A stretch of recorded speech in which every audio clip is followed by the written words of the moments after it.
Flashing po tayo ng Brickmaster mga idol. So ito Honda SIR.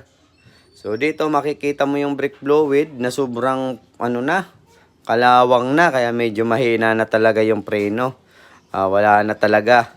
So nakita nyo naman yan.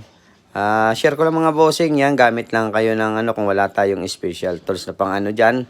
Yung panghigop. Di kuha lang tayo ng bote ng soft drinks mga idol. Ayan. Lagyan nyo ng hose. Pisil-pisilin nyo lang. Higopin na po yan. So nakita nyo na puro kalawang mga idol. Ayan. Ang problema kasi nito mga idol, nalusot yung preno. Gawa ng yung brake fluid niya ay puro kalawang na. Kaya dito, nakailang salin tayo dito ng brake fluid. Maubos lang yung kalawang. Hindi na natin kailangan tanggalin po yung Brickmaster. Ayan mga idol. Honda SIR. So, nakita nyo naman dito, makita nyo yung puro kalawang na brake fluid. Ayan grabe.